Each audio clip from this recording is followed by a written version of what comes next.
예, 할렐루야. 사랑하는 반석의 성도 여러분, 6월 16일 아까베 시간이 돌아왔습니다.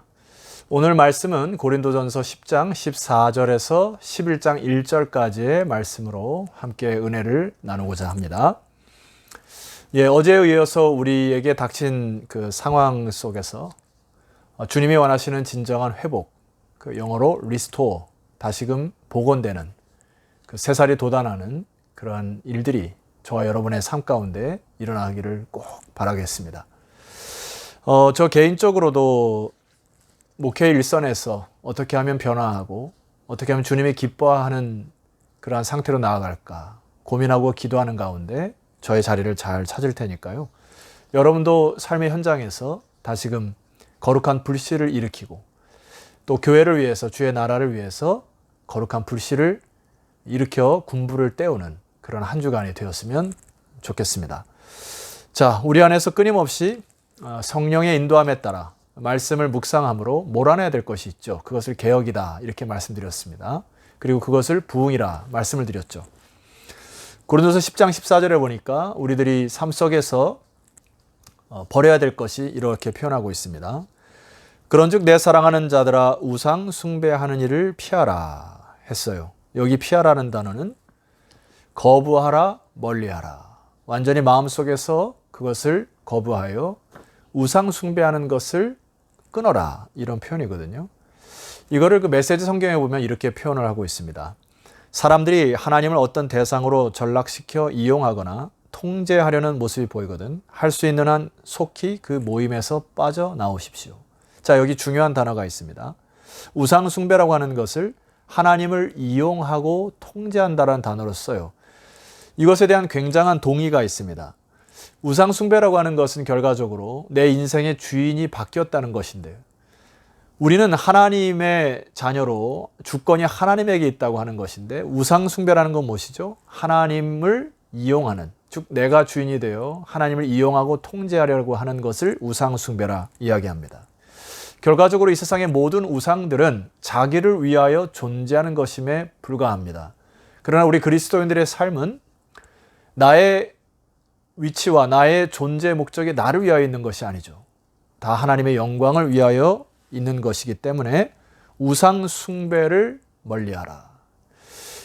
교회를 나온다고 하지만은 어느 순간 내 스스로가 나를 위하여 예배를 드리거나 나를 위하여 희생하거나 봉사하게 되면은 그것은 우상 숭배라 할 수 있어요. 그러니까 하나님이 원하시는 것에 순종하는 모습이 하나님을 경외하는 것입니다. 자, 왜 우상 숭배하는 것을 멀리해야 하는지 오늘 사도 바울은 10장 20절 말씀 보면 이렇게 기록하고 있습니다. 무릇 이방인이 제사하는 것은 귀신에게 하는 것이요 하나님께 제사하는 것이 아니니 이는 너희가 귀신과 교제하는 자가 되기를 원하지 아니하노라.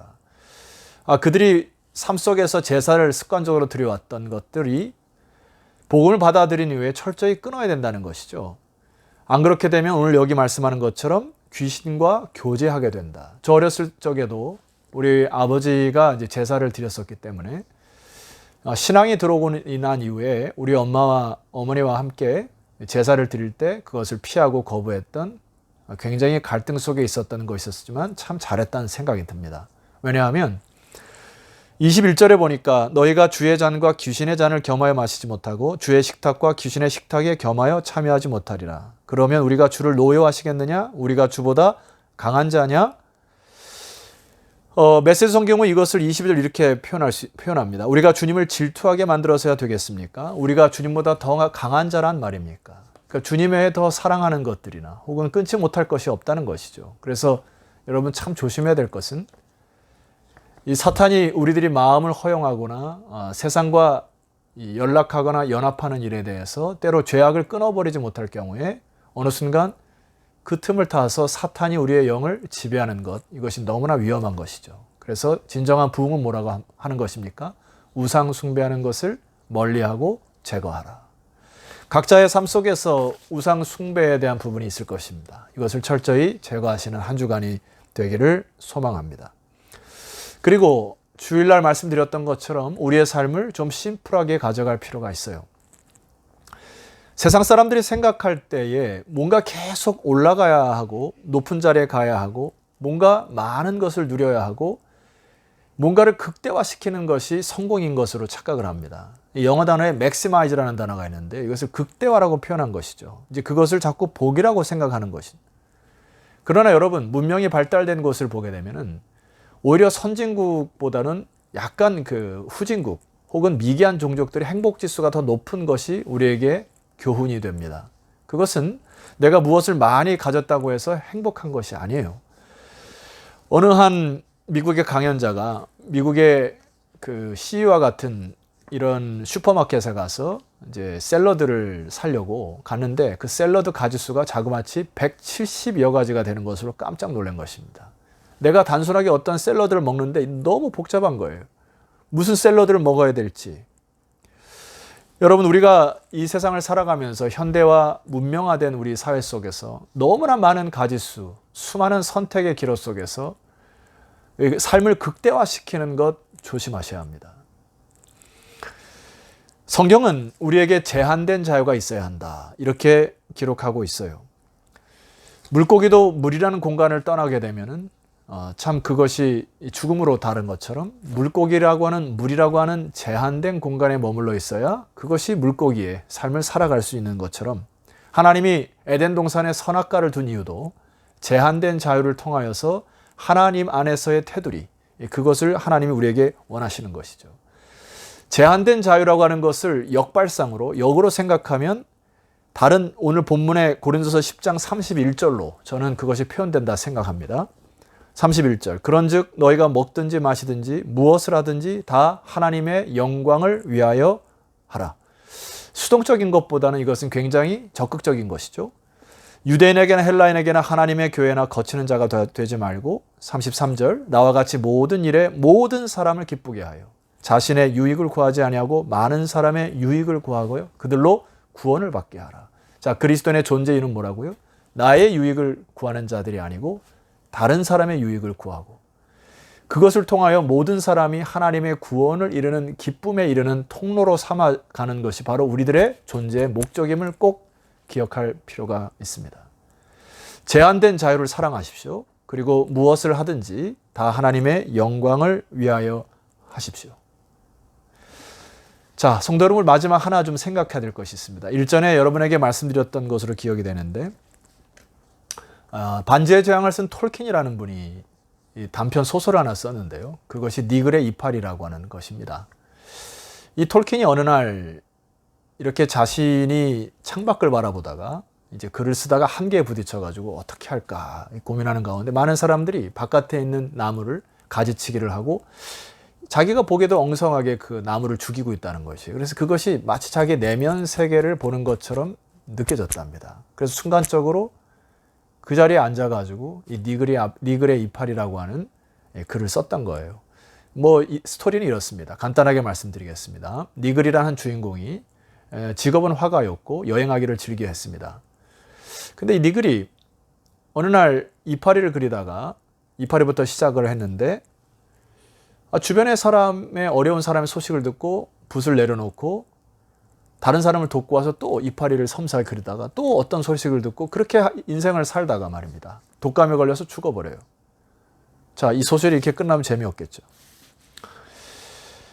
이파리 하나 달랑 남겨놓은 그의 책 옆에 이렇게 기록이 되어 있습니다. 구경꾼들의 눈길조차 자주 닿지 않은 마을의 박물관에 후미진 구석에 오래 걸려 있었다. 뭐가요? 니글이 그림을 그렸던 니글의 이파리 그림이 후미진 박물관에 그냥 걸어져 있었다. 자, 니글이라는 이 사람의 인생이 복됩니까? 슬픕니까? 어떻게 보면 많이 좀 불쌍하다. 평생 살면서 이파리 하나 그렸을 수밖에 없나? 이렇게 생각이 되어질 것이죠. 근데 이 니글이 죽어서 천국으로 가는 과정 속에서 두 가지 음성이 들려옵니다. 첫 번째 음성, 야 니글, 네가 평생 동안 이뤄놓은 것이 고작 이파리밖에 없구나. 너는 실패자야. 이렇게 하는 음성이 들려왔고, 또 다른 음성은 얘야, 나는 내가 한 일을 잘 알고 있단다. 남을 위해 희생한 것 말이다. 이 음성을 듣고서요, 마침내 천국 열차가 하늘나라 가장자리에 도착하고 소설이 끝이 납니다. 그 소설의 끝에 이 글의 맨 마지막에 글은 이렇게 기록되어 있습니다. 커다란 나무, 그의 나무가 완성된 모습으로 서 있었다. 가지는 길게 자라서 바람에 나부꼈다. 자주 느끼거나 어림짐작으로 추측해 보았지만 좀처럼 포착할 수 없었던 바로 그 상태였다. 니글은 가만히 바라보았다. 그리고 천천히 팔을 들어 활짝 벌렸다 하고 외쳤어요. 이거는 선물이야. 여러분, 이 소설을 통해서 저는 두 가지 인사이트를 받습니다. 자, 첫 번째, 우리의 인생이 뭔가를 열심히 하더라도 하나님 보시기에, 그 크신 하나님 보시기에는 이파리 그린 정도에 불과할 것 같아요. 어떤 사람은 2개, 3개, 고작해야 가지. 우리 인생이 내가 이뤘던 일들이 그렇게 자랑할 게 뭐가 있습니까? 다 도찐 개찐이에요. 이파리 몇 개밖에 안 되는 것이죠. 그런데 그것 가지고 자랑하는 것 참 무례한 인생이라는 생각이 듭니다. 그러나 또 다른 하나의 감동은 이것입니다. 사람들이 보기에는 그 그림이 후미진 구석에 걸어놓는 정도의 그림이었지만 하나님은 우리의 일거수일투족을 다 보고 계시는 거죠. 내가 그리는 작품도 중요하지만 니글이 삶에 어렵고 힘든 자들이 불러서 그들 가서 돕고 베풀었던 그 선행이 하나님의 머릿속에, 하나님의 가슴 속에 기억되어 나머지 그림은 하나님이 멋지게 완성해 주시는 작품으로 그의 인생을 만들어 가시는 하나님의 손길을 기억하시기를 소망합니다. 성도 여러분, 무엇을 하든지 다 하나님의 영광을 위하여 하십시오. 그리고 우상 숭배를 멀리 하십시오. 결과적으로 천국에 도착했을 때 하나님이 멋진 그림을 완성시켜 놓으셨을 것입니다. 기도드립시다. 존귀하신 하나님, 이번 코로나로 인하여 많은 힘들고 어렵지만 이 방송을 듣고 하루하루 살아감으로 주님께서 원하시는 회복이 있게 하여 주옵소서. 끊임없이 이번 한 주간도 우리의 지성을 깨워 개혁하게 하옵소서. 우리의 가슴을 깨워 부흥의 현장에 있게 하여 주옵소서. 그리하여 하나님, 주님이 원하시는 아름다운 그리스도인의 모습, 품격, 교회의 품격이 회복되는 이 시기가 되게 하옵소서. 예수 그리스도 이름으로 기도드렸사옵나이다. 아멘. 자, 성도 여러분, 이번 한 주간도 말씀과 함께 승리하시고 하루하루 믿음의 길을 걸어가시기를 소망하고 내일 아침 다시 뵙겠습니다. 내일 뵙겠습니다.